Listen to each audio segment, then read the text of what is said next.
Guys, how are you? कैसे हैं आप सब लोग? अपनी पाठशाला में आपका फिर से स्वागत करती हूँ। और ध्यान रखिए, सीटेट के पेपर की डेट पोस्टपोन हो रखी है। इसका मतलब ये नहीं है पेपर नहीं होगा, पेपर जरूर होगा। तो अब आपको समय मिल गया है अपनी तैयारी करने के लिए, तो अपनी तैयारी करिए बहुत अच्छे तरीके से। आपको टाइम मिल गया है, पेपर जरूर होगा, इस चीज़ का ध्यान रखिए। ये पोस्टपोन हुआ है, पेपर कैंसिल नहीं हुआ है, तो प्लीज़ अपने माइंड में सेटअप रखिए कि हमको पेपर देना ही देना है और अपनी तैयारी करके हमको रखनी है। चलिए अब ऐसा करते हैं, टाइम वेस्ट नहीं करते हैं। आज मैं एसएसटी के 10 इंपॉर्टेंट क्वेश्चंस लेकर आई हूँ जो बहुत मोस्ट इंपॉर्टेंट है और हर बार एग्जाम में पूछे जाते हैं। ये रियलिटी है कि ये क्वेश्चंस हर बार एग्जाम में पूछे जाते हैं और इसकी तैयारी कर 10 जो भी मैंने 10 क्वेश्चंस दिए हैं, इससे पहले भी मैंने आपको क्वेश्चंस दिए थे, उनको भी अच्छे से पढ़ के एग्जाम में जाइएगा। ये क्वेश्चंस आते ही आते हैं। तो चलिए हम पहला क्वेश्चन स्टार्ट करते हैं एसएसटी का।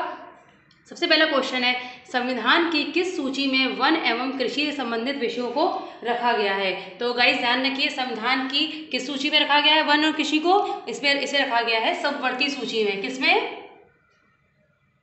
समवर्ती सूची। संविधान की सूची में वन और कृषि संबंधित विषयों को रखा गया है। इसका जो राइट आंसर है वो है समवर्ती सूची में। फाइन। चलिए सेकंड क्वेश्चन में आते हैं, किस सूची में रक्षा एवं विदेशी मामले आते हैं? ध्यान रखिए, जिस सूची में रक्षा विदेशी मामले आते हैं वो केंद्रीय सूची होती है। ध्यान रखिएगा, किस सूची में आते हैं?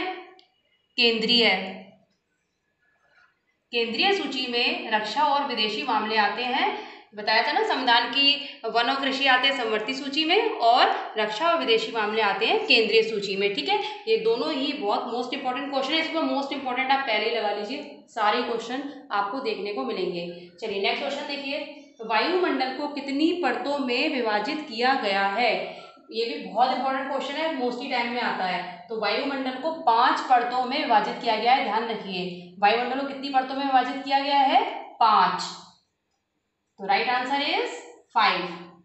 5 परतों में विभाजित किया गया है वायुमंडल की परतों को। ठीक है, इसी से रिलेटेड में 2 क्वेश्चन और डाल दिए हैं जो मोस्टली देखने को मिलते हैं सीटेट के पेपर में। वायुमंडल की तीसरी परत कौन सी होती है? ध्यान रखिए, वायुमंडल की तीसरी परत होती है, उसे क्या बोलते हैं? उस तीसरी परत को बोलते हैं मध्यमंडल। वायुमंडल की तीसरी परत को क्या बोलते हैं? मध्यमंडल। बहुत ही इंपॉर्टेंट क्वेश्चन है, मैंने सिलेक्ट किए हैं क्वेश्चन तब जाके आपके सामने लेकर आई हूं। चलिए नेक्स्ट क्वेश्चन देखिए, वायुमंडल की कौन सी परत हवाई जहाज उड़ाने के लिए आदर्श है? ये तो कितनी बार आपको देखने को मिलेगा ये क्वेश्चन कि वायुमंडल की कौन सी परत हवाई जहाज उड़ाने के लिए आदर्श होती है। तो ध्यान रखिए, वो होती है समताप मंडल की परत। समताप मंडल की जो परत होती है वो हवाई जहाज उड़ाने के लिए आदर्श होती है। सारे क्वेश्चन बहुत इंपॉर्टेंट है, ध्यान सुनिएगा। अच्छा, अब नेक्स्ट क्वेश्चन देखिए, ये भी बहुत बार आता है, मानव द्वारा उपयोग में लाई गई पहली फसल कौन सी थी? हमारे जो आदि मानव थे उन्होंने सबसे पहले जिस फसल को प्रयोग में किया वो कौन सी फसल थी? वो फसल थी गेहूं।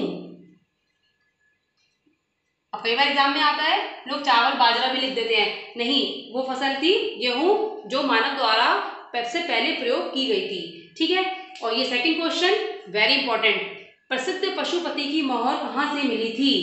पशुपति की मोहर खुदाई में मिली थी, वो कहाँ से मिली थी? वो जगह का नाम क्या था? वो जगह का नाम था मोहनजोदाड़ो।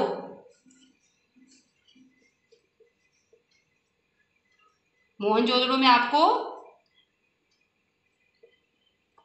वो पशुपति की मोहर मिली थी, वो जगह थी मोहनजोदड़ो। मोहनजोदड़ो में पशुपति की मोहर मिली थी जब खुदाई हुई थी। ठीक है, अब देखिए ये बहुत अच्छा क्वेश्चन है, हमेशा मोस्टली बच्चे गलत करते हैं। आदि मानव ने सबसे पहले किस पशु को पाला था? तो ध्यान रखिए, उन्होंने सबसे पहले कुत्ते को पाला था। ठीक है, तो कुत्ता is the right answer, dog. सबसे पहले उन्होंने किस पशु को पाला था? कुत्ते को। लोग गाय लिख देते हैं, कुछ भी लिख देते हैं, मतलब बहुत से ऑप्शन आते हैं जो लगते हैं कि इससे मिलते होते हैं, पर राइट आंसर इज कुत्ते को पाला था। आदि मानव ने सबसे पहले जिस पशु को पाला था वो कुत्ता था। ठीक है, नेक्स्ट देखिए, मानव ने सर्वप्रथम किस धातु का प्रयोग किया था? ये भी बहुत इंपॉर्टेंट है, ये भी आप भी ध्यान से देखिए, आपने भी ये क्वेश्चन कितनी बार देखा होगा। तो मानव ने सर्वप्रथम जिस धातु का प्रयोग किया था वो धातु थी तांबा। इसका आंसर है तांबा। ठीक है, तो क्या बता रहे हैं कि मानव ने सर्वप्रथम किस धातु का प्रयोग किया? तो वो है तांबा। ठीक है, सबसे लास्ट क्वेश्चन 10th क्वेश्चन देखिए, सारे ही बहुत इंपॉर्टेंट है, आपको भी समझ में आ रही होगी ये बात। नेक्स्ट लास्ट देखिए, ऋग वैदिक आर्य किसकी पूजा करते थे? तो ऋग वैदिक आर्य किसकी पूजा करते थे? ध्यान रखिए, जो ऋग वैदिक आर्य थे वो प्रकृति की पूजा करते थे। ध्यान रखिए, ऋग वैदिक आर्य किसकी पूजा करते थे? प्रकृति की। तो गाइस ये 10 क्वेश्चंस थे, बहुत ही इंपॉर्टेंट एसएसटी के क्वेश्चन थे और मोस्टली एग्जाम में आपको देखने को मिलते हैं। प्लीज़ इनकी तैयारी कीजिए, इनको मतलब अपनी स्टडी में इनको भी इंक्लूड कीजिए। ठीक है, मैं ये नहीं कहती कि आप और कुछ मत पढ़िए, जो अपने एसएसटी पढ़ रहे हो उनमें ये क्वेश्चन बहुत ज़्यादा इंपॉर्टेंट को लीजिए, आपको 3-4 देखने को मिल ही जाएंगे आपको। ठीक है ना, तो मेरी वीडियो देखने के लिए थैंक यू वेरी मच।